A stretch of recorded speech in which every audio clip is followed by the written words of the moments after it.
Let's understand futures. Future म्हणजे काय हे समजून घेऊया. दोन्ही गोष्टींमध्ये, एक आपल्या दैनंदिन व्यवहारामध्ये सुद्धा आणि एक आपल्या शेअर मार्केटच्या संदर्भामध्ये सुद्धा, दोघांची लिंक. पहिली लाईन आहे त्याची, डेरिव्हेटिव्ह ऑर फ्युचर्स आणि ऑप्शन्स मार्केट सेगमेंट. तर तुमच्या लक्षात येईल की हे एक वेगळं सेगमेंट आहे. आणि ज्यावेळेला आपण अकाउंट ओपन करतो आपल्या ब्रोकरकडे, तर त्यावेळेला बाय डिफॉल्ट आपल्याला ट्रेडिंग अकाउंट ओपन झालेलं मिळतं. आणि जर डेरिव्हेटिव्ह सेगमेंट त्याच्यामध्ये ऍक्टिव्हेट करायचं असलं आपल्याला, तर त्याच्यासाठी काही कंडिशन्स असतात. त्या कंडिशन जर फुलफिल केल्या तरच आपल्याला त्या डेरिव्हेटिव्ह सेगमेंटमध्ये म्हणजे फ्युचर्स आणि ऑप्शन्स मार्केटमध्ये ट्रेड करण्याची संधी मिळते. तर बरेच जण by default equity account open करतात त्यांच्या ब्रोकरकडे. आणि जर त्यांना एखादा फ्युचर आणि ऑप्शनचा ट्रेड करायचा असेल तर त्याच्यासाठीच्या फॉर्मॅलिटीज त्यांना पूर्ण करायला लागतात. जास्त खोलात नको जाऊया, कारण सेबीच्या गाईडलाईन्स प्रत्येक वेळेला बदलत असतात. तर त्याच्यामुळे ज्या वेळेला तुम्हाला एखादं सेगमेंट ऍक्टिव्हेट करायचं असेल तर त्यावेळेला त्या नॉर्म मध्ये तुम्ही बसता की नाही याची तुमच्या ब्रोकरकडनं खात्री करा आणि ते सेगमेंट ऍक्टिव्हेट करा. पहिल्याच आपण फ्युचर्स काय आहे हे समजून घेऊया आणि मग त्याच्यामध्ये ट्रेडिंग करणं आपल्याला फायदेशीर ठरू शकेल का याचा विचार करू.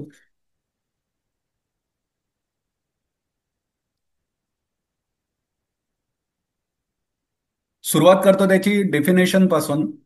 जसं आपण बघितलं की एखाद्या कुठल्याही व्यवहारामध्ये ज्या वेळेला आपण काही ट्रान्झॅक्शन्स करतो तर त्यावेळेला एखादी वस्तू किंवा एखादी सेवा, म्हणजे कुठेही आपण किराणा मालाच्या दुकानात गेलो वगैरे तर तिकडे आपण एखादी वस्तू खरेदी करतो. त्याच्यावरती जी लिहिलेली किंमत असते किंवा जे बिल आपल्यासमोर सादर होतं त्याचे आपण पेमेंट करतो. ती वस्तू आपल्या ताब्यामध्ये घेतो आणि तिथे हा व्यवहार संपतो. ज्या वेळेला आपण डेरिव्हेटिव्हचा विचार करतो किंवा फ्युचर्सचा विचार करतो तर त्यावेळेला फ्युचर्समध्ये अशी वस्तूची प्रत्यक्ष देवाणघेवाण कुठेही होत नाही. हे फक्त कॉन्ट्रॅक्ट असतं. हा सगळ्यात महत्वाचा फरक आहे, हे लक्षात घ्या. तुम्ही ज्या वेळेला एखादी वस्तू किंवा एखादी सेवा, मग आपल्या सीए कडे आपण काही कन्सल्टन्सी किंवा इन्कम टॅक्स रिटर्न फाईल करायला गेलेलो असू दे, एखादी कुरिअर सर्व्हिस आपण करायला गेलेलो असू दे, आपण त्याच्याकडे टपाल दिलं की तो आपल्याला त्याच्याबद्दलची एक्नॉलेजमेंट देतो. आणि ती सर्व्हिस, आपला कॉन्ट्रॅक्ट तिथे संपलेला असतो. त्याच्या पुढे अपेक्षित असतं की जे प्रमाणे त्यांनी सांगितलेलं आहे, आपण सुचवलेलं आहे त्याला, त्याप्रमाणे त्यांनी ती ऍक्शन घ्यावी असं. आणि अशीच एखाद्या समजा वकिलाची सल्ला किंवा डॉक्टरचा सल्ला आपण घ्यायला गेलो तर त्या डॉक्टरने आपल्याला सल्ला दिला आणि आपण त्याच्याबद्दलची फी केली, पे केली की हा इथे व्यवहार संपलेला असतो टेक्निकली. पण ज्या वेळेला आपण फ्युचर्सचा विचार करतो तर त्यावेळेला सगळ्यात महत्वाचं लक्षात ठेवायला पाहिजे की हा एक कॉन्ट्रॅक्ट असतो. प्रत्यक्ष वस्तूची देवाणघेवाण त्याच वेळेला होत नाही. तर हा एक कॉन्ट्रॅक्ट आहे टू बाय और sell something at pre determined price for delivery at a specified time in future. It can be related for commodities और सर्व्हिसेस ऑल्सो. या डेफिनेशन वरनं तुमच्या लक्षात आलेलं असेल आणि मी आधी जे बोललो त्याच्यावरनं तुमच्या लक्षात आलेलं असेल की हा एक कॉन्ट्रॅक्ट आहे फक्त. ज्या कॉन्ट्रॅक्ट विषयी आपण काहीतरी काही प्रॉमिसेस केलेले आहेत आणि त्या प्रॉमिसेसचं जे काही आपल्याला मेमोरँडम ऑफ अंडरस्टँडिंग असं लिहून ठेवायचं आहे तर ते कागदोपत्री आपण लिहून घेतलं.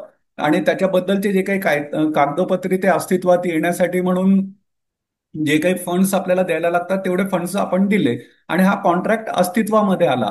याला एक पर्टिक्युलर टाइम पिरियड आहे, एक्सपायरी आहे. आणि त्या एक्सपायरीच्या नंतर जर आपण त्या टर्म्स आणि कंडिशन फुलफिल केलेल्या नसतील तर या कॉन्ट्रॅक्टला कुठलाही अर्थ राहत नाही. आता याची काही उदाहरणं मी तुम्हाला दिलेली आहेत की आपल्या अगदी कॉमन व्यवहारामधलं बघण्याचं उदाहरण म्हणजे आपण एखादा फ्लॅट किंवा एखादी गाडी ज्या वेळेला बुक करतो तर त्यावेळेला हा कॉन्ट्रॅक्ट असतो की आपण अमुक एक गाडी किंवा अमुक एक कार अमुक एका दिवशी अमुक एका ठरलेल्या किमतीला, जसं त्याच्यामध्ये ऍक्सेसरीज काय लागणार आहेत कारच्या बाबतीमध्ये आणि त्याची बार्गेन डिस्काउंट वगैरे, किंवा आपली एखादी जुनी कार देऊन आपण नवीन कार घेणार असू तर जुन्या कारची किंमत किती कमी होतीये वगैरे. तर ह्या सगळ्या फॉर्मॅलिटी झाल्यानंतर एक किंमत आपण डिराईव्ह करतो. त्या किमतीला आपला कॉन्ट्रॅक्ट ठरतो. पण इमिजिएटली आपण त्याचं पेमेंट केलेलं नसतं. काहीतरी आपण एखादा मुहूर्त असा बघतो की ती गाडी घेण्यासाठी आपण पैसे दिले आणि गाडी घेऊन आलो, असं फार कमी वेळेला घडतं. कोणाचा वाढदिवस असेल, कोणाच्या लग्नाचा वाढदिवस असेल किंवा गुढीपाडवा, दसरा याच्यासारखे सण असतील, तर त्या सणाला आपण अशी खरेदी करत असतो मोठी. पण त्याच दिवशी जाऊन आपण जर खरेदी करायला गेलो तर ती वस्तू आपल्याला त्यावेळेला त्या किमतीला मिळेलच असं नाहीये. याच्यासाठी त्या वस्तूची अवेलेबिलिटी, त्या वस्तूची किंमत आणि त्याच्यामध्ये होणारे बदल हे आपल्याला जे आज आहेत याच रेटला ती वस्तू आपल्याला मिळावी. नंतर जर मागणी वाढली आणि पुरवठा जर कमी असला तर त्याप्रमाणे त्या आपल्या विक्रेत्यांनी भाव त्याचे वाढवू नये आणि त्या वाढलेल्या भावाची झळ आपल्याला पोहोचवू नये. जर मागणी वाढली आणि भाव समजा स्थिर राहिले तर आपल्याला हवा तो रंग गाडीच्या बाबतीमध्ये किंवा हवी ती जागा फ्लॅटच्या बाबतीमध्ये जे लोकेशन आपण ठरवलेलं आहे ते लोकेशन आपल्याला मिळावं असं जर आपल्याला वाटत असेल त्या ठरवलेल्या तारखेला, तर मग आपण टोकन अमाऊंट देतो त्यांना. आणि टोकन अमाऊंट दिल्यानंतर त्याच्यामध्ये डिस्क्रिप्शन लिहितो पूर्ण, की आपण काय काय त्याच्यामधनं खरेदी करत आहोत आणि त्याच्याबद्दलच्या जे काही अम्युनिटीज आपल्याला मिळणार आहेत फ्लॅटच्या बाबतीमध्ये किंवा जे काही ऍक्सेसरीज आपल्याला मिळणार आहेत गाडीच्या बाबतीमध्ये. तर याचं सगळं डिस्क्रिप्शन आपण लिहून काढल्यानंतर दोघंही पार्टीज त्याच्यावरती सह्या करतात. त्याच्याबद्दलची जी काही टोकन अमाऊंट आहे ही खरेदी करणारा विक्रेत्याला देतो आणि तो असं सांगतो की अमुक एका तारखेला अमुक एका किमतीला ठरलेली वस्तू जी आहे ही खरेदी करण्यासाठी मी तुझ्या दुकानामध्ये येईल. तो राहिलेलं पेमेंट त्या ठरलेल्या दिवशी देतो आणि तो व्यवहार पूर्ण करतो. आता याच्यामध्ये हा कॉन्ट्रॅक्ट असल्यामुळे जर त्या ठरलेल्या दिवशी हा ग्राहक जर त्या दुकानामध्ये पोहोचलाच नाही किंवा त्या बिल्डरकडे पोहोचलाच नाही खरेदी करण्यासाठी, फ्लॅट खरेदी करण्यासाठी, तर त्याच्या दुसऱ्या दिवसापासून हा कॉन्ट्रॅक्ट संपलेला असतो किंवा तो नल आणि व्हॉइड अशा स्वरूपामध्ये झालेला असतो. कारण त्याची मुदत अमुक एका तारखेपर्यंत होती फक्त. त्याच्या दुसऱ्या दिवशी तुम्ही गेल्यानंतर लिगली तुम्ही त्याच्यावरती कुठलीही ऍक्शन घेऊ शकत नाही. हा कॉन्ट्रॅक्ट तुमचा तो संपलेला होता तिथे आणि त्याच्याबद्दलची जी काही टोकन अमाऊंट दिलेली होती त्याचा जर काही स्पेसिफिक उल्लेख तुम्ही केलेला नसेल तर ही टोकन अमाऊंट विक्रेता स्वतःच्या मर्जीप्रमाणे वापरायला तिथे अ, तो करू शकतो. त्याच्याबद्दलही तुम्ही काही ऍक्शन घेऊ शकत नाही. म्हणजेच हा एक कॉन्ट्रॅक्ट आहे फक्त. याच्यात प्रत्यक्ष वस्तूची देवाणघेवाण ही काही दिवसानंतर होणार असते, हे आतापर्यंत तुमच्या लक्षात आलेलं असेल.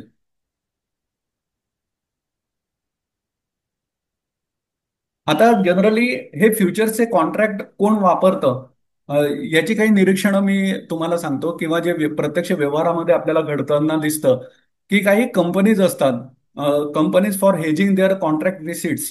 म्हणजे काय असतं की लार्सन अँड टुब्रो आहे किंवा इन्फोसिस आहे किंवा टीसीएस आहे, यांना जे काही कॉन्ट्रॅक्ट्स मिळतात तर हे कॉन्ट्रॅक्ट संपण्यासाठी 5 वर्ष, 10 वर्ष, 15 वर्ष असा कितीही मोठा कालावधी लागू शकतो. हेच टीसीएस, इन्फोसिस सारख्या सॉफ्टवेअर कंपन्यांच्या बाबतीमध्ये सुद्धा ऍप्लिकेबल असतं. तर याच्यासाठी लागणारा जो कालावधी आहे या कालावधीमध्ये जो काही विनिमय दर आहे, म्हणजे हे जर फॉरेनशी रिलेटेड कॉन्ट्रॅक्ट झालेलं असेल तर समजा डॉलरचं जे काही ॲप्रिसिएशन किंवा डेप्रिसिएशन होत राहतं त्याच्या रेटमध्ये जी काही तफावत होते, तर ही तफावत त्याची झळ आपल्या कॉन्ट्रॅक्टला किंवा जो नंतर मिळणारा रेव्हेन्यू आहे याला आपल्याला बसू नये याच्यासाठी मोठ्या कंपन्या काही त्यांचा रेव्हेन्यू मधला पोर्शन हा हेज करत असतात त्यांचे करन्सी फ्युचर्स बाय करून किंवा सेल करून. जेणेकरून काय होतं की त्या एक्सपायरीचा, म्हणजे आधी एक्सपायरी म्हणजे काय आहे हे मी तुम्हाला आधीच्या स्लाइडमध्ये सांगितलं. तर आधीच्या एक्सपायरी मधला जो काही त्यांचा कॉन्ट्रॅक्ट ठरलेला असेल तर त्या एक्सपायरी प्रमाणे त्यांची जी कॉन्ट्रॅक्ट एक्सपायरीची तारीख असेल तोपर्यंत जो टप्प्याटप्प्याने त्यांच्याकडे रेव्हेन्यू येत राहील, तर त्या रेव्हेन्यू मध्ये कुठल्याही डॉलरच्या किंवा इतर कुठल्याही गोष्टींचा परिणाम होऊ नये आणि त्यांनी कॉन्ट्रॅक्ट साईन करताना, हे कॉन्ट्रॅक्ट मिळवताना जे काही त्याच्यामध्ये खर्च केलेला असेल हा खर्च किंवा जे काही त्यांना अपेक्षित रेव्हेन्यू आहे हा रेव्हेन्यू त्यांना कुठल्याही याच्यामधला स्वरूपामध्ये बदल होऊ नये याच्यासाठी ते फ्युचर्स वापरतात. एक साधी गोष्ट असेल लार्सन अँड टुब्रोच्या बाबतीमध्ये की त्यांना रॉ मटेरियल खूप मोठ्या प्रमाणात लागत असतं. तर ते रॉ मटेरियल सगळंच एका वेळेला खरेदी करून ठेवणं हे त्यांच्या बाबतीमध्ये शक्य होत नाही, कारण ते स्टील असू शकेल, त्याच्यामध्ये सिमेंट असू शकेल. तर अशा मोठ्या गोष्टींचे ते फ्युचर्सचे कॉन्ट्रॅक्ट खरेदी करून ठेवतात. काही टन सिमेंट किंवा काही टन स्टील, या स्टीलचे ते कॉन्ट्रॅक्ट खरेदी करून ठेवतात आणि त्याच्यामध्ये जे काही फ्लक्च्युएशन आहे रेटमध्ये होणारं, हे फ्लक्च्युएशन या कॉन्ट्रॅक्टच्या फ्युचर त्यांनी खरेदी करून ठेवलेले असल्यामुळे तो थांबू शकतो. असंच बिझनेसमॅन डिलिंग इन कमोडिटीज जर एखादा असला, अगदी साधं उदाहरण त्याचं वाशीच्या मार्केटमधल्या लोकांमधचं मी देऊ शकतो. ते पुढे येतच आहे. फार्मर्स आणि ॲग्रिकल्चरल प्रोडक्ट मॅन्युफॅक्चरर सुद्धा याचा फायदा घेतात. तर वाशीमधल्याचं उदाहरण मी आता असं देणार होतो की समजा तुम्हाला साधं उदाहरण आहे की आता या जून जुलै महिन्यापासून उपासाचे दिवस चालू होतात आणि या उपासाच्या दिवसांमध्ये या लोकांकडे उपासाच्या पदार्थांची भरपूर मोठी मागणी असते. मग त्याच्यासाठी जो लागणारा साबुदाणा असतो, शेंगदाणा असतो, हा काही ट्रक्समध्ये ते मागवतात आणि 2 ट्रक बुक केले, 5 ट्रक बुक केले, हे त्यांच्या रेग्युलर बोलण्यामधले, परिभाषेमधले, त्यांच्या व्यवहारातले नित्य वापरामधले शब्द असतात.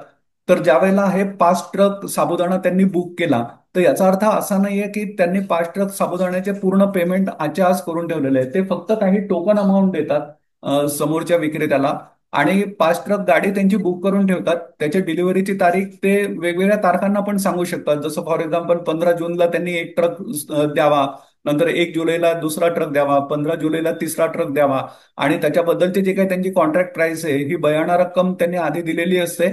ज्यावेळेला ऍक्च्युअल डिलिव्हरी होते तर त्यावेळेला ती बयाणा रक्कम किंवा टोकन अमाऊंट त्याची रिड्यूस होऊन त्यांना राहिलेलं पेमेंट फक्त करायचं असतं.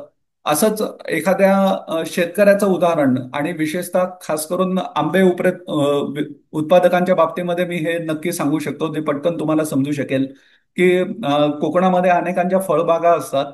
तर ज्या वेळेला बहर येतो, साधारण एक नोव्हेंबर डिसेंबरमध्ये ज्या वेळेला त्याच्यावरती मोहर आलेला असतो, तर हा मोहर आल्यानंतरच जो काही त्या फळबागांचा मालक असतो त्याच्या लक्षात आलेलं असतं की आपल्याला किती झाडांमध्ये किंवा किती कलमांमधनं किती आंबे आपल्याला मिळू शकतात.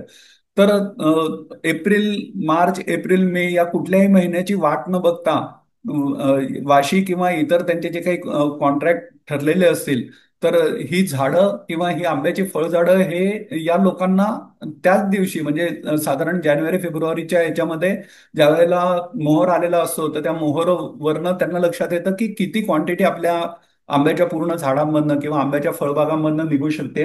तर त्याचं जे काही डील असतं, हे डील फ्युचर कॉन्ट्रॅक्टच्या स्वरूपामध्ये त्या जानेवारी महिन्यातच पूर्ण झालेलं असतं.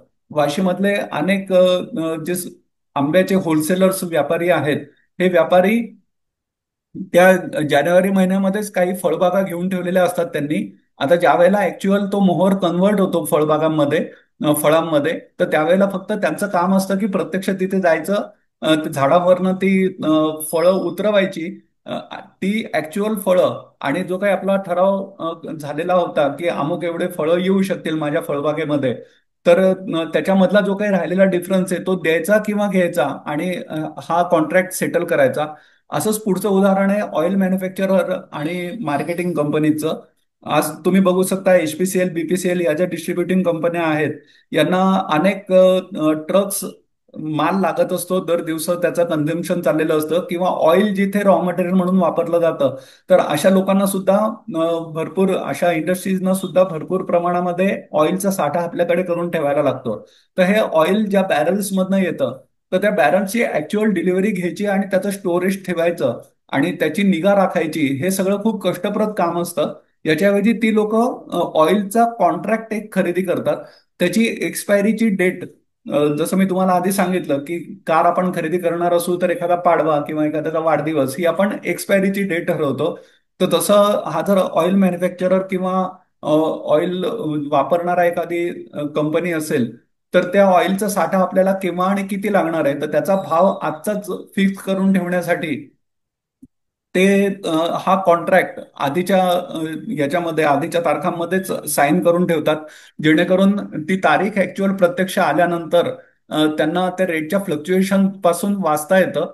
उदाहरणार्थ आता समजा 60-70 रुपये प्रति डॉलर समजा भाव चाललेला असेल आणि उद्या समजा जर काही युद्धाच्या परिस्थितीमुळे वगैरे तो 100-120 पर्यंत जाऊन पोहोचला आणि त्याच वेळेला समजा त्या मॅन्युफॅक्चररकडे किंवा ऑइल डिस्ट्रीब्युटिंग कंपनीकडे मोठी ऑर्डर येणार असेल, तर अशा लोकांना 60-70 रुपयामध्ये हा कॉन्ट्रॅक्ट साईन केलेला असल्यामुळे भाव जरी 110 रुपये ऍक्च्युअल मार्केटमध्ये चाललेला असला, तरी सुद्धा फ्युचर कॉन्ट्रॅक्ट त्यांनी सिक्युअर्ड करून ठेवलेला असल्यामुळे 60 ते 70 रुपयाच्या रेटमध्येच त्यांना हा कॉन्ट्रॅक्ट याचा फायदा घेता येतो आणि त्याच रेटमध्ये त्यांना ते इनपुट मिळालेलं असतं. आपण डेफिनेशन बघितली, आपण काही उदाहरणं बघितली. आता याचे लिमिटेशन्स आपण पाहूया. आता याची अंडरलाईंग कमोडिटी जी असते, ही अंडरलाईंग कमोडिटी ही पार्ट्समध्ये कुठेही खरेदी किंवा विक्री करता येत नाही. अ, आपण गाडीचं किंवा फ्लॅटचं उदाहरण थोडंसं बाजूला ठेवू. पण आता जे मी तुम्हाला साबुदाणा विक्रेत्याचं उदाहरण दिलं, तर त्याने जर सांगितलं की 5 गाड्या मला मागवायच्या आहेत साबुदाण्याच्या गाडीच्या, आणि त्यांनी टोकन अमाऊंट म्हणून एका ट्रक इतकी रक्कम देऊन ठेवली समोरच्या विक्रेत्याला, आणि नेमकं असं झालं की त्यावेळेला सप्लाय भरपूर होता, आणि मागणी त्याला असं लक्षात आलं की अरे हे एवढं आपल्याला पाहिजे त्याप्रमाणे हे काही होत नाहीये. तर आपण एवढे 5 ट्रक मागवण्याच्या ऐवजी 2च ट्रक मागवूया, तर हे कदाचित तो कॅन्सल करेल. पण त्या एका ट्रक पैकी मला फक्त अर्धाच ट्रक दे.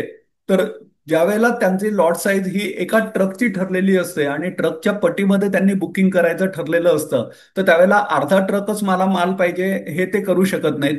तर त्याच्यामुळे खरेदी विक्री याची जो ठरलेला त्याचा कॉन्ट्रॅक्ट साईज असते किंवा लॉट साईज आपण आपल्या बोलीभाषेमध्ये म्हणतो, तर या लॉट साईज मध्येच त्याची खरेदी विक्री करायला लागते. हा त्याचा ड्रॉबॅक आहे. याची कॉन्ट्रॅक्टची साईज कितीही मोठी असू शकते, जी एखाद्या नॉर्मल व्यापाऱ्याला, आता साबुदाण्याच्या व्यापाऱ्याच्या बाबतीमध्ये ते एका नॉर्मल साबुदाण्याच्या व्यापाऱ्याला जमू शकेलच किंवा तेवढी परवडू शकेलच याची काही खात्री नसते. तर त्याच्यामुळे जर त्याला ती साईज परवडू शकली नाही, तर हे कॉन्ट्रॅक्टचा ऍडव्हान्टेज त्याला घेता येत नाही, आणि त्याच्यामुळे त्याच्यापासून होणाऱ्या प्रॉफिट पासून किंवा थोड्याशा प्रमाणामध्ये नुकसानीपासून तो वाचू शकतो स्वतःला. आता याच्यामधला सगळ्यात महत्वाचा ड्रॉबॅक हा पुढचा आहे. प्रॉफिट आणि loss in multiple of lot size होत असतं, हे कधी पण लक्षात ठेवा.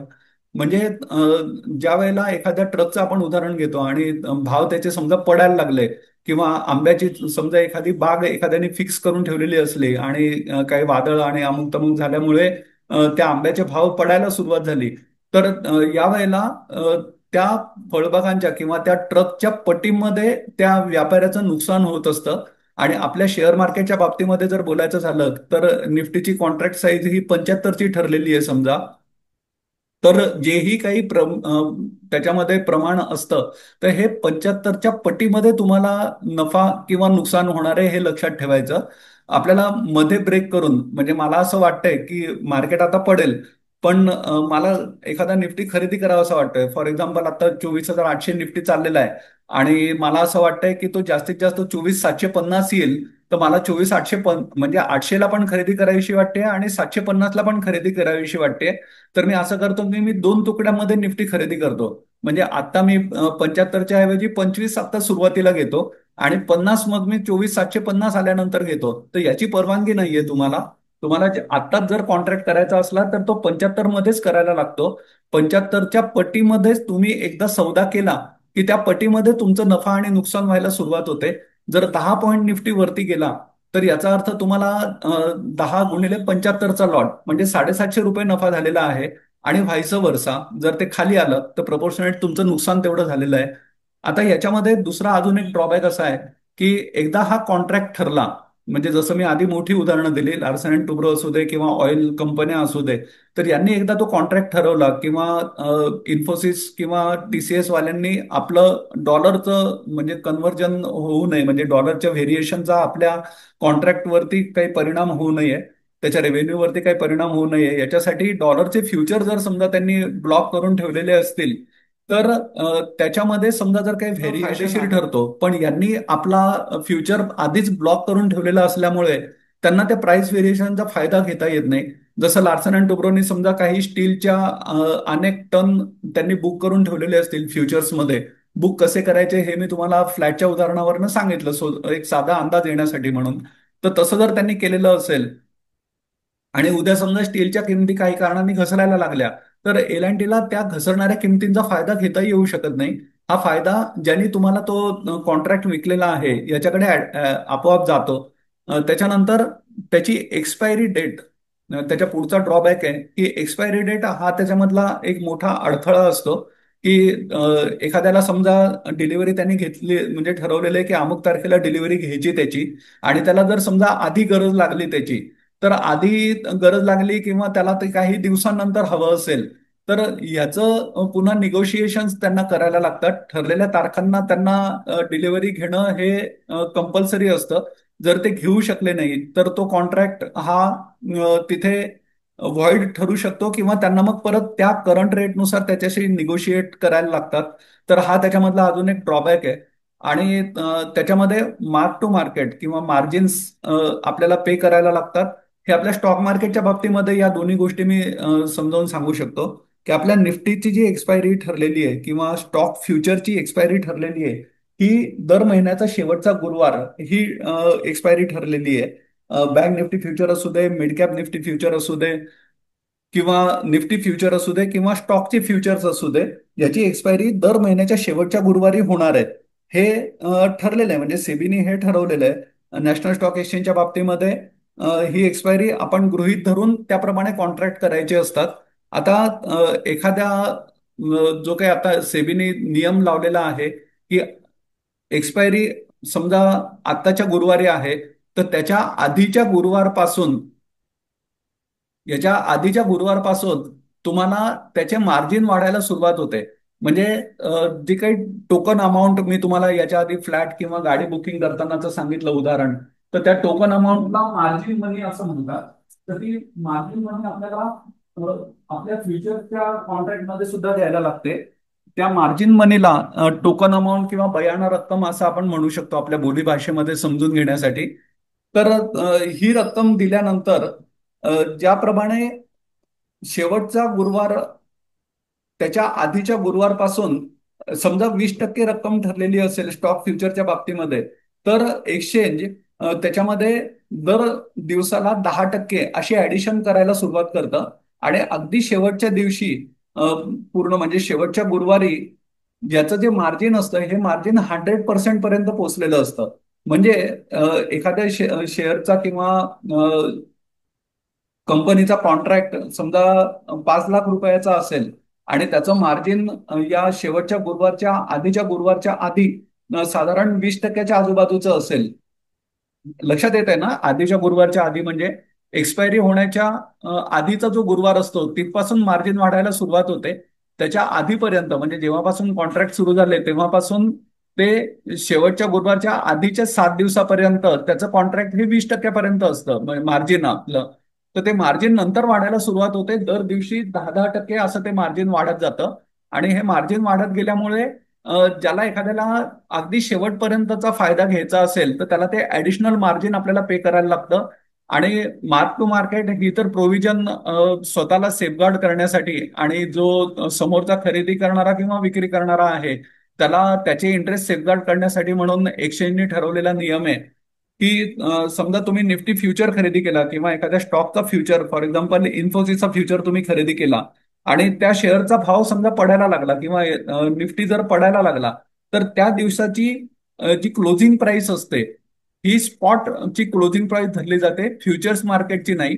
तर स्पॉट क्लोजिंगची जी क्लोजिंग प्राइस असते त्या दिवसाची आणि तुम्ही खरेदी केलेला रेट याच्यामधला जो डिफरन्स असतो तो डिफरन्स तुम्हाला पर डे बेसिसवरती ब्रोकरच्या अकाउंटमध्ये जमा करायचा असतो. जेणेकरून शेवटच्या दिवसामध्ये जे होणारे डिस्प्यूट्स असतात हे डिस्प्यूट वाचतात. आणि एखादा शॉर्टफॉल असेल आणि खूप मोठा शॉर्टफॉल आला समजा त्याच्यामध्ये, फॉर एक्झाम्पल इन्फोसिस समजा 50%नी पडला, तर लॉट साईज गुणिले 50 तो भाव खाली आलेला म्हणजे 50%नी पडलेला. तर एवढा डिफरन्स जर समजा समोरची व्यक्ती भरू शकली नाही तर त्याच्यामधनं डिस्प्यूट समोर निर्माण होतात. हे डिस्प्यूट सेफगार्ड करण्यासाठी म्हणून दर दिवसाला जो काही डिफरन्स येतो हा डिफरन्स तुम्हाला ब्रोकरच्या अकाउंटमध्ये जमा करायला लागतो. आणि जर तुम्ही खरेदी केलेला असेल तर हा डिफरन्स तुम्हाला भरायला लागतो. जर तुम्ही तो शेअर विकला असेल आणि तो पडला असेल तर हा डिफरन्स तुमच्या अकाउंटला क्रेडिट केला जातो. पण ही क्रेडिट केलेली रक्कम तुम्ही कॉन्ट्रॅक्ट तो संपवल्यानंतरच तुम्हाला मिळते. जो फ्युचरचा कॉन्ट्रॅक्ट आहे तो तुम्ही स्क्वेअर ऑफ केल्यानंतर, तो ट्रेड स्क्वेअर ऑफ केल्यानंतरच तुम्ही त्याच्यावरती क्लेम करू शकता. ही त्याच्या पुढची स्लाइड झाली. मी तुम्हाला आधी वाशी मार्केटचं आणि होलसेलरचं तिथलं उदाहरण दिलं. अजून एक उदाहरण तुम्हाला देतो की जेणेकरून फ्युचर्स मार्केटचं उदाहरण तुम्हाला लक्षात येईल की आपल्या सगळ्यांच्या घरामध्ये सण समारंभ वगैरे हे रेग्युलर बेसिसवरती होत असतात. तर अगदी छोटे फक्त सण समारंभ असतील, अगदी किरकोळ स्वरूपात असेल त्याचं, तर अशा वेळेला आपण आपल्या साध्या नॉर्मल मार्केटमध्ये जातो आणि तिकडनं नेहमी समजा पाव किलो किंवा अर्धा किलो एखादी भाजी घेत असू, तर फंक्शन आहे म्हणून त्या दिवशी आपण समजा 1 किलो किंवा 2 किलो घेतो.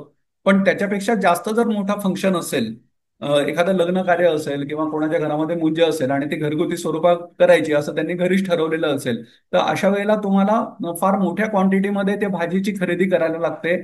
तर समजा एखाद्या किलोचा भाव अमुक एक असेल, तर तुम्हाला जे ऑप्शन होतात सकाळच्या वेळेला, त्या सकाळच्या वेळेच्या ऑप्शनला जर तुम्ही गेलात, तर तिकडे तुम्हाला टोपल्यांच्या भावामध्ये ती खरेदी विक्री करता येते. आता या टोपल्यांमध्ये आधी सांगितलं त्याप्रमाणे त्या पटीमध्ये तुम्हाला त्याची बोलीभाषा जी ठरलेली असते त्याच्यामध्ये सौदा करायला लागतो. तुम्हाला जसं आधी सांगितलं की अर्धा ट्रकच त्या साबुदाणा विक्रेत्याला समजा खरेदी करायचा असेल तर त्याची परवानगी नसते. तसं तुम्हाला ती टोपली जर घ्यायची असेल तर ती समजा 10 किलोची टोपली असेल, तर तुम्हाला त्या टोपलीच्या पट्टीमध्ये त्याचे व्यवहार करायला लागतात.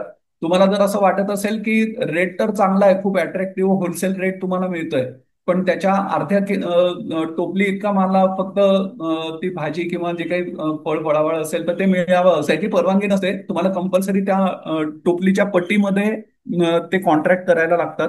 हे अजून एक फ्युचरचं उदाहरण तुम्हाला दिलं.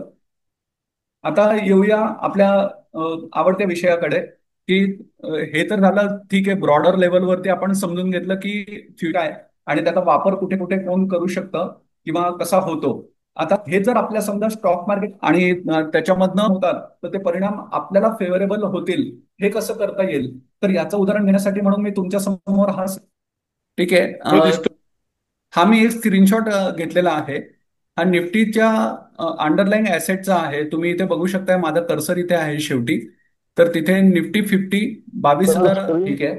3 मार्चचा हा स्क्रीनशॉट आहे, तुम्ही इथे बघू शकताय, माझा कर्सर आहे इकडे वरती. 3 मार्च 2025च्या या सगळ्या रेट्स आहेत. आणि अडाणी एंटरप्राइजेस 2117 वगैरे हे तुम्हाला वाचता येत असेल बहुतेक. आणि सगळ्यात शेवटी उजव्या बाजूला सगळ्यात शेवटचा कॉलम जर तुम्ही बघितलात, तर त्याच्यामध्ये निफ्टी 50 22,119चा बंद भाव हा 3 मार्चला होता. त्यावेळेचा हा स्क्रीनशॉट आहे. आता साधारण ब्रॉडर लेवलवरती फ्युचर्स म्हणजे काय ही कन्सेप्ट समजून घेतल्यानंतर आपल्या हे लक्षात आलेलं असेल की सगळ्यात पहिलं फीचर म्हणजे हे कॉन्ट्रॅक्ट आहे. हे कॉन्ट्रॅक्ट एंड करण्याची तारीख प्रत्येकाने वेगवेगळी ठरवलेली असते. आपल्या स्टॉक मार्केटच्या बाबतीमध्ये शेवटचा गुरुवार ही नॅशनल स्टॉक एक्सचेंज NSE च्या कॉन्ट्रॅक्टच्या बाबतीमध्ये, फ्युचरच्या बाबतीमध्ये ठरलेली तारीख आहे. हीच निफ्टी 50ला पण अप्लाय होते. आणि ज्यावेळेला आपण एक निफ्टी खरेदी कर, याचा अर्थ सगळे कॉन्ट्रॅक्ट हे त्या पट्टीमध्ये होतात, लॉट साईज मध्ये होतात. त्या पट्टीमध्ये आपल्याला ते करायला लागतात. हे मी तुम्हाला आधीच्या स्लाइडमध्ये सांगितलं. तर तसंच निफ्टी खरेदी कर याचा अर्थ एक निफ्टी घेणं म्हणजे 75 निफ्टी खरेदी करणं असा त्याचा ब्रॉडर लेवलवरती अर्थ होतो. आणि मी तुम्हाला हे पण सांगितलं की ज्यावेळेला निफ्टी 10 पॉईंट वरती जातो तुम्ही खरेदी केल्यानंतर, त्यावेळेला तुम्हाला 750 रुपये मिळालेले असतात. आणि व्हाईस वर्सा जर तो खाली आला तर 750 त्याचे अंक हे आपल्याला नुकसान म्हणून सहन करायला लागतात. आता मी जर तुम्हाला सांगितलं याच्यामध्ये की हा जो समोर स्क्रीन आहे तुमच्या, 22,119चा निफ्टी आहे. 3 मार्च ची तारीख आहे आणि आज आपण आता 1 जून पर्यंत पोहोचलेलो आहोत. आणि 1 जून मध्ये 25,000च्या जवळपास आपण जाऊन पोहोचलेलो आहोत. तर आपल्याला दिवस तर मागे नेता येत नाहीत.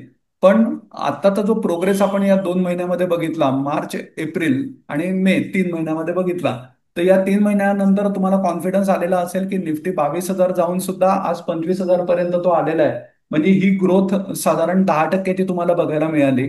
तर मी तुम्हाला जर सांगितलं की अरे तुमच्याकडे जर आता शिल्लक रक्कम साधारण एक 16.5-17 लाख रुपये असली, तर ती जर तुम्ही मला दिलीत किंवा मी तुम्हाला सांगितलं की 17 लाख रुपये तुम्ही इन्व्हेस्ट करा आता मार्केटमध्ये, आणि ते इन्व्हेस्ट करताना इथला जो तिसरा कॉलम आहे, पहिले तुम्ही बघताय कंपनीचं नाव आहे, दुसरा जो कॉलम आहे हा 3 मार्चचा क्लोजिंगचा रेट दिलेला आहे. 2 मार्चच्या पेक्षा त्याच्यामध्ये बदल किती झालेला आहे त्या रेटमध्ये, हा त्याच्या पुढचा कॉलम आहे पर्सेंटेज ऑफ चेंज. आणि त्याच्या पुढचा कॉलम आहे हा त्याचा वेटेजचा कॉलम आहे. म्हणजेच निफ्टीच्या निर्देशांकामध्ये, निफ्टीमध्ये या शेअरचं वेटेज किती आहे हे त्यांनी इथे दिलेलं आहे.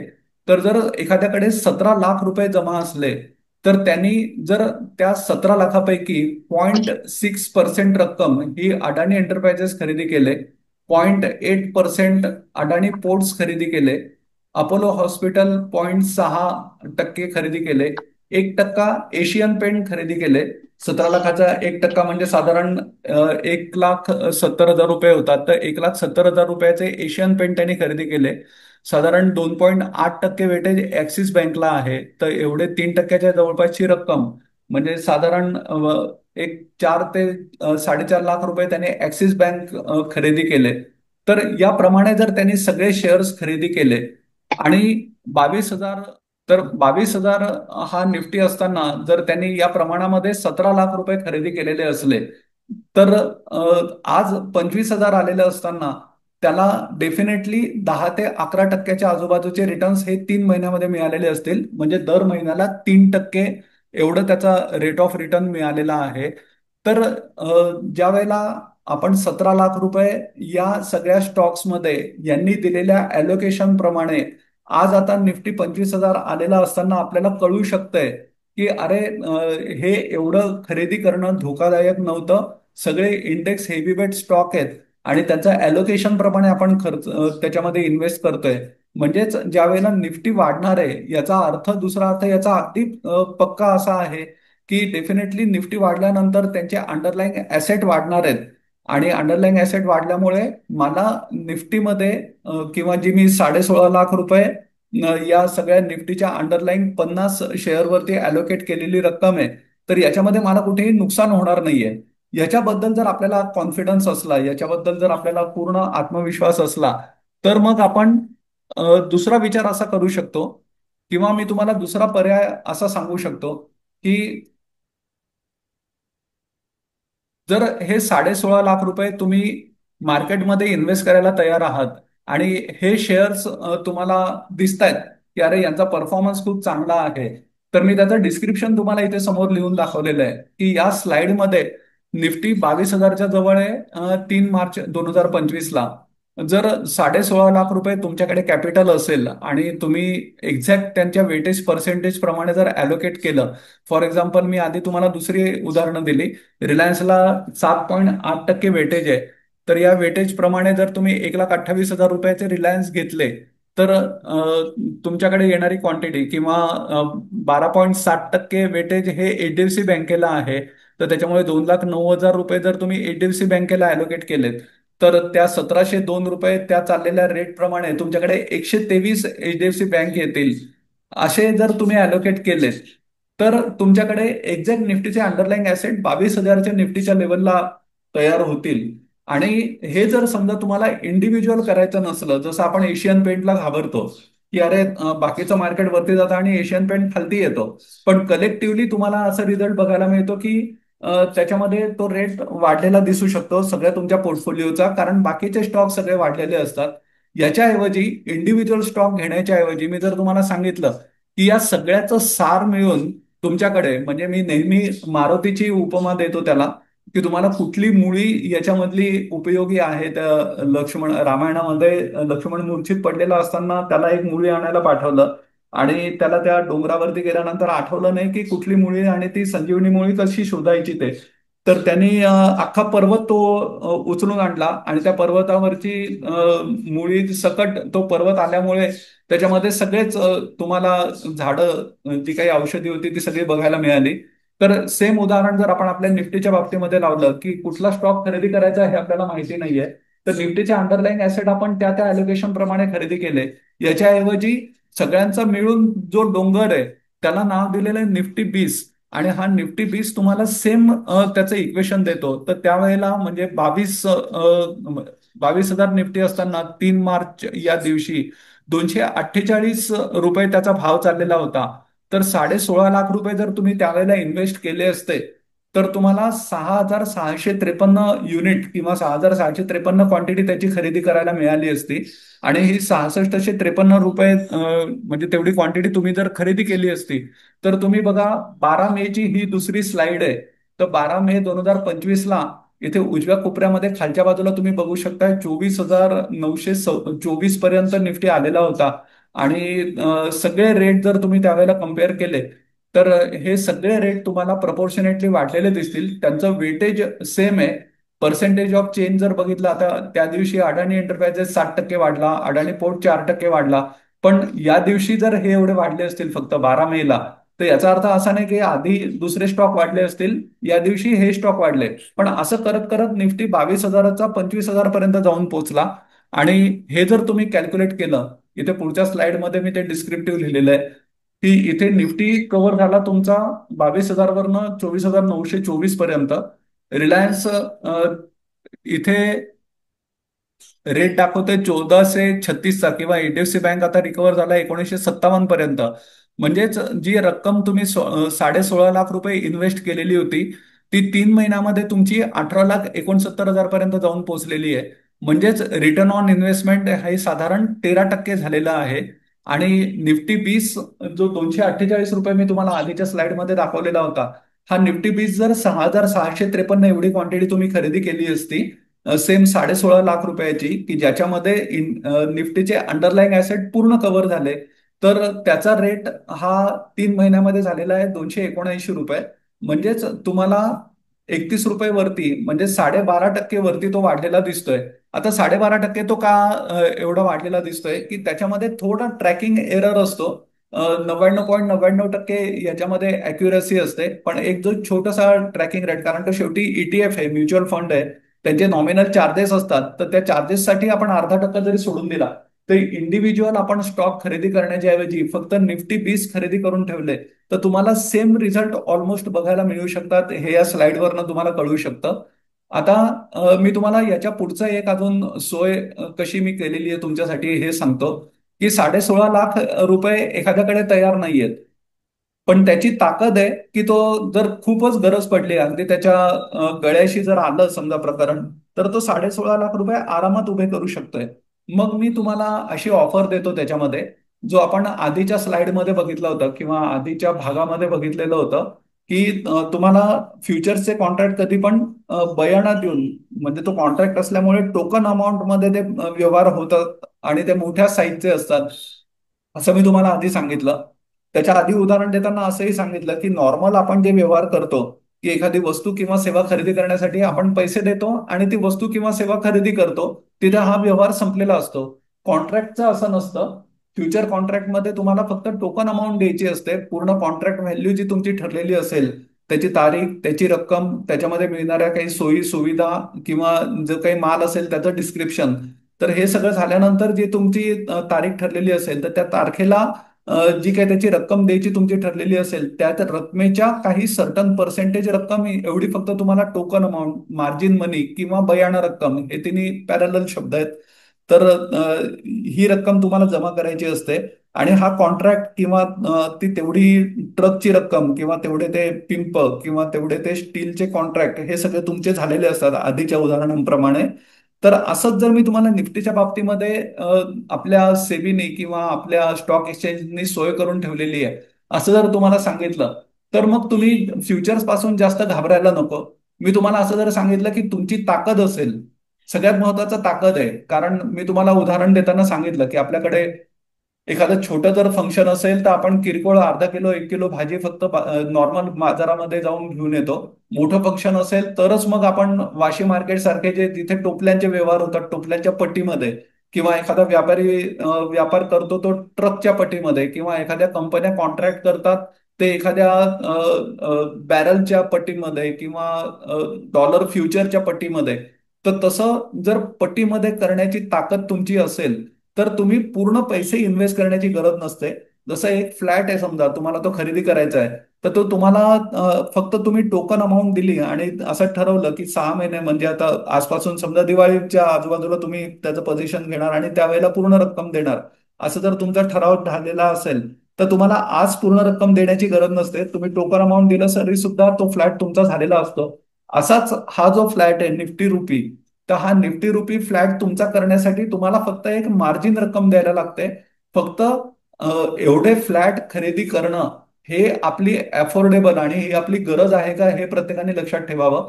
जर आपण अफोर्ड करू शकत असू अजून एखादा फ्लॅट आणि दिवाळीपर्यंत तेवढी रक्कम जर गरज लागली तर आपण उभे करू शकत असू इमिजिएटली, तर तुम्ही या निफ्टी फ्युचर्सचा विचार नक्की करू शकता. कारण तुमच्यासाठी हे लिव्हरेज्ड प्रोडक्ट हे तुमच्यासाठी सेबीने किंवा एक्सचेंजने डिराईव्ह केलेलं आहे. आणि हे डिराईव्ह केलेलं आहे हे मोठ्या लोकांसाठी केलेलं आहे. कारण आधीची जी उदाहरणं आहेत तर त्याच्याप्रमाणे तुम्ही बघितलं की तुमच्या माझ्यासारखे कॉमन लोक ही नसतात. व्यवहार करताना ही ज्या वेळेला मोठे डिसिजन घेतात त्यावेळेला त्यांची कॉन्ट्रॅक्ट साईज ही कधी पण काही पटीची असते आणि ती खूप मोठी असते आणि त्या पटीमध्ये त्यांचं होणारं नफा आणि नुकसान असतं. तर तुम्हाला त्या पटीमध्ये जर चालणार असेल म्हणजे 16.5 लाख रुपये जर तुम्ही निफ्टीमध्ये 22,000 निफ्टी आलेला असताना इन्व्हेस्ट करायला तयार असाल, तर मग डेफिनेटली तुम्ही 16.5 लाख रुपये इन्व्हेस्ट करण्याची गरज नाही. तुम्ही फक्त निफ्टीचा एक फ्युचर जरी खरेदी केला किंवा मी तुम्हाला आज निफ्टी 20 खरेदी करा असं सांगितलं, तर निफ्टी 20 खरेदी करण्याची गरज नाही. एक निफ्टीचा लॉट जरी खरेदी केला तरी सुद्धा तुम्हाला सेम रिझल्ट मिळू शकतात जे तुम्ही एखाद्या निफ्टीचा फ्युचर म्हणजे निफ्टीची अंडरलाईंग ऍसेट तुम्ही खरेदी करता आणि 16.5 लाख रुपये समोर देता किंवा निफ्टी 20 खरेदी करता त्या तेवढ्या कॉन्ट्रॅक्ट साईजचे, तर तेवढं करण्याची गरजच नाही तुम्हाला. एक निफ्टीचा फक्त फ्युचर खरेदी करा आणि फ्युचर बद्दलचं जे काही मार्जिन लागतं ते तुम्ही मार्जिन समोर पे करा. मार्क टू मार्केट त्याचं जे काही लागतं म्हणजे दर दिवसाला जे काही तुम्ही घेतलेल्या खरेदीचा रेट आणि त्या दिवसाची क्लोजिंग प्राइस स्पॉटची, तर त्या स्पॉटच्या खरेदी प्राइस प्रमाणे जो काही डिफरन्स पडणारा असेल हा डिफरन्स तुम्हाला जमा करायला लागतो. तर याच्यासाठी थोडीशी प्रोव्हिजन म्हणून एक 50-60 हजार रुपये ब्रोकरच्या खात्यामध्ये जमा करून ठेवा. 16.5 लाख रुपये तुमच्या कॉन्ट्रॅक्टची व्हॅल्यू होते. 75 गुणिले 75चा लॉट आहे निफ्टीचा, 75 गुणिले आजचा समजा 25,000चा भाव, तर या हिशोबानुसार 17 लाख रुपयाची 18 लाख रुपयाची ही रक्कम होते. 18 लाखाच्या 20% एवढीच रक्कम तुम्हाला फक्त ब्रोकरकडे जमा करायची असते. म्हणजे 3.5 लाख रुपये मार्जिन तुम्हाला किंवा टोकन अमाऊंट तुम्हाला भरायला लागतं.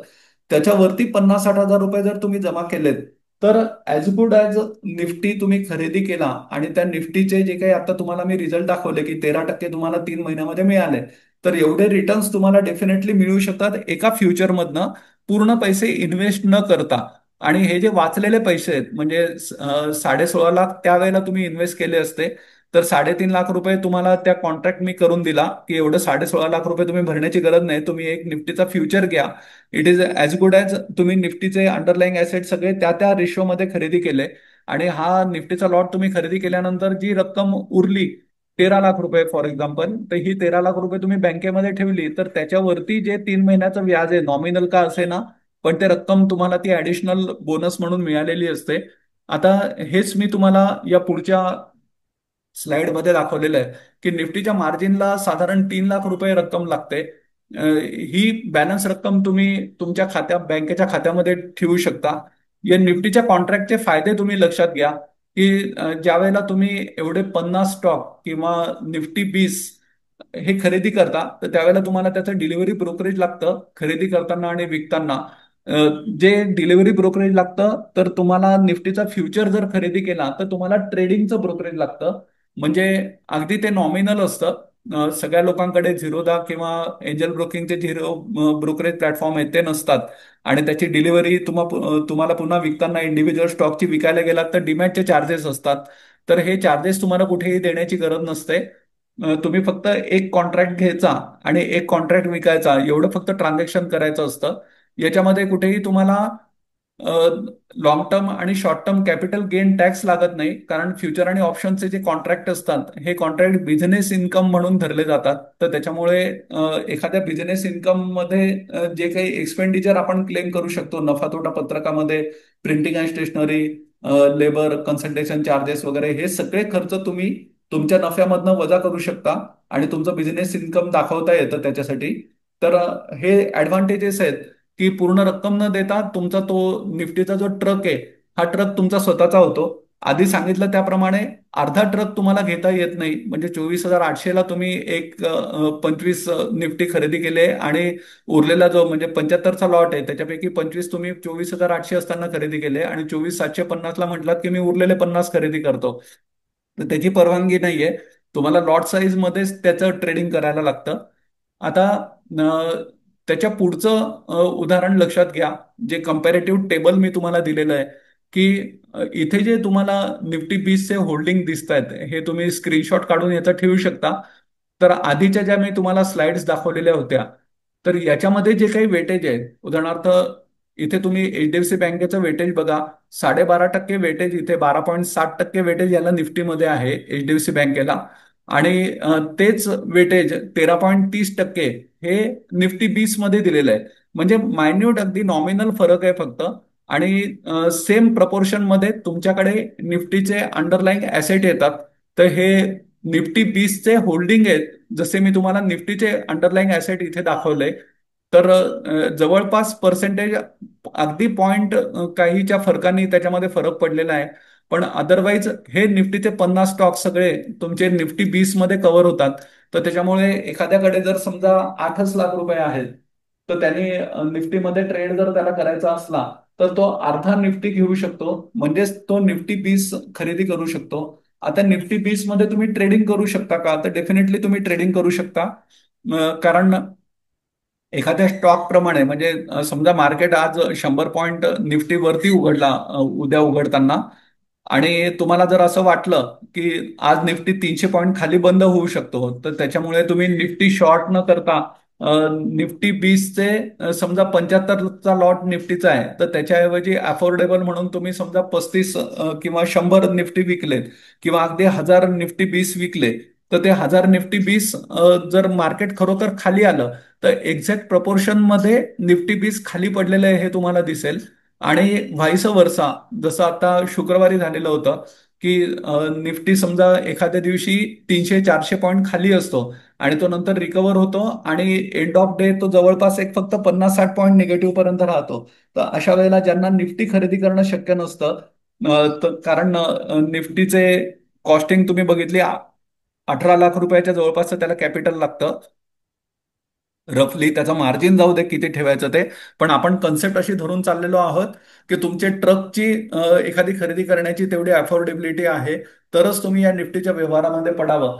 तर असं जर एखाद्याकडे समजा अर्धा ट्रक घेण्याची ताकद आहे, म्हणजे आधीच्या उदाहरणात आपण बघितलं तर हे 6,000 निफ्टीच्या ऐवजी समजा त्याला 3,000 निफ्टी 20 तो खरेदी करू शकत असेल, तर त्यांनी 300 पॉईंट निफ्टी खाली असताना 3,000 निफ्टी 20 खरेदी केले आणि मार्केट रिकव्हर झालं, तर डेफिनेटली त्याला सेम रिझल्ट मिळतील जे निफ्टीमध्ये त्याला बघायला मिळाले. फक्त त्याची कॉन्ट्रॅक्ट हे निम्म्या व्हॅल्यूचं असेल, निम्मी क्वांटिटी त्याच्यामध्ये असेल.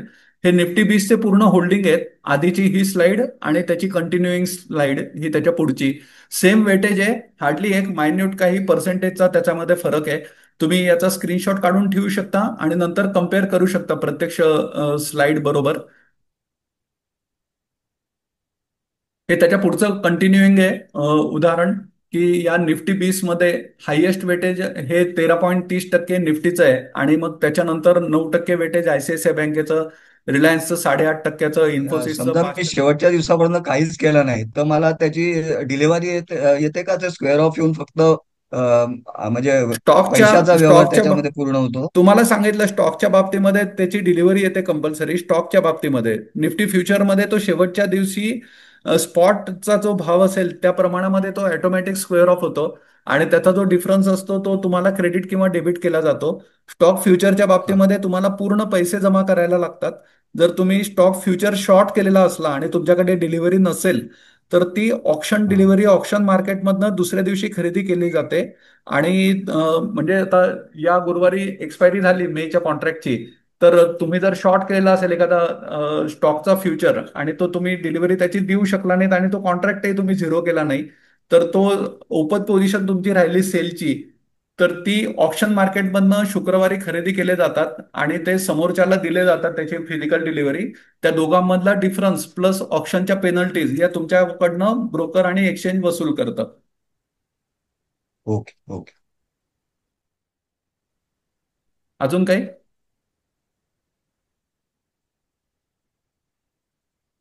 प्रत्यक्ष कॉन्ट्रॅक्ट एखादा बघायचा हॅलो. असला तर बोला. हॅलो. हा सर, हा आपण जर आपण जर समजा एक 50,000 रुपये किंवा 60,000 रुपये ॲज अ डिफरन्स करून ठेवला फ्युचर खरेदी केल्यावरती, तर हा तो आपण तो कॅरी करू शकतो पुढच्या महिन्यात ना? रोल हो, करताना. पुढच्या महिन्यामध्ये रोल पुढच्या महिन्यामध्ये आपण हा, नक्की नक्की कॅरी करू शकतो, त्याला काहीच प्रॉब्लेम नाही. फक्त त्याच्यामध्ये जो डिफरन्स जो येतो या महिन्याचा हे करून पुढच्या महिन्याचा कॉन्ट्रॅक्ट घ्यायला, तर तो हो, डिफरन्स बरोबर आहे. आपल्याला बेर करावा लागतो. बरोबर, बरोबर आहे, म्हणजे करेक्ट. डिफरन्स बेर करावा लागतो. पण हो, मग बरोबर नंतर आहे, जर आपण करेक्ट. समजा दोन दोन दोन तीन महिने जर समजा आपण हे केलं, रोल ओव्हर केला समजा, म्हणजे हा. लागलं समजा आपल्याला 2-3 महिने, हम्म. आणि जर आपण डिफरन्सला पैसे ठेवलेले असतील, तर हा. पुढे जाऊन आपल्याला त्याच्यात फायदा होऊ शकतो का म्हणजे? हो, फायदा होऊ शकतो ना, नक्कीच होऊ शकतो. आम्ही जर समजा डिफरन्सला जर पैसे असतील तर तसं काही काळजी करायचं कारण नाही म्हणजे. हो, नक्कीच, काहीच कारण नाही. म्हणजे फक्त रोल ओव्हरला फक्त डिफरन्सला फक्त तेवढं नुकसान होईल आपलं म्हणजे. हो, रोल बरोबर आहे. ओव्हरला बरोबर ना? करेक्ट, बरोबर. Correct, correct. आता तुम्हाला इथे हा स्क्रीन दिसतोय का माझा? नाही दिसत आहे. स्क्रीन शेअरिंग नाही आहे अजून. नाहीये.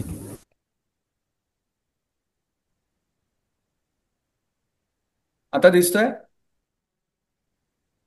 हो. ओके, हो, तुम्ही इथे दिसतोय. बघू येस हा, येस तर तुम्ही येस. तुम्ही इथे बघू शकताय. इथे निफ्टीचा फ्युचर आहे 26 जूनचा. ही इथे स्पॉट प्राइस आहे, मी जी तुम्हाला सांगितली, 24,750 निफ्टी बंद झालेला आहे. ही स्पॉट प्राइस कधी पण मार्क टू मार्केटसाठी कॅल्क्युलेट होते.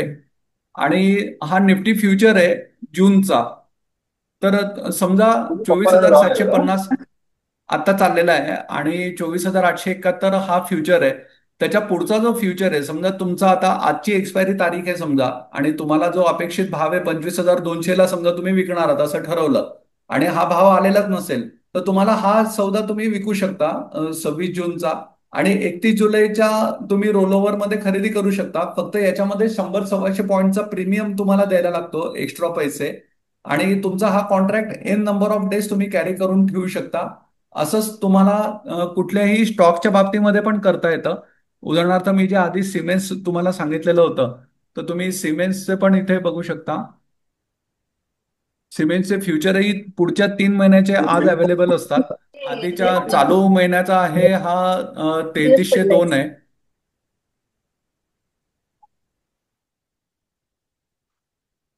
चालू महिन्याचा 3302 आहे. त्याच्या पुढच्या महिन्याचा 3283 आहे. सॉरी, चालू महिन्याचा 3283 आहे, त्याच्या पुढच्या महिन्याचा 3302 आहे. म्हणजे या महिन्यामध्ये जर तुम्हाला अपेक्षित भाव सिमेंटचा मिळाला नाही, तर तुम्ही आज हा सौदा स्क्वेअर ऑफ करू शकता आणि जुलैचा फ्युचर खरेदी करू शकता. आज तुम्ही जर बघितलं तर याचे फक्त 75ची लॉट साईज आहे. सॉरी, 125ची लॉट साईज आहे. 125 गुणिले 33चा भाव म्हणजे 4-4.5 लाख रुपयाचा फक्त हा कॉन्ट्रॅक्ट होतो. आणि एखाद्याला 5 लाख रुपयाचे सिमेंट्स आपल्याकडे चालणार असतील, तर त्यांनी पूर्ण 5 लाख रुपये इन्व्हेस्ट करण्याच्या ऐवजी एक सिमेंटचा लॉट घेतला तरी सुद्धा त्याचे इफेक्ट त्याला सेम मिळणार आहेत, जे त्याच्या डिमॅट अकाउंटमध्ये समोर रिफ्लेक्ट झालेले असतील.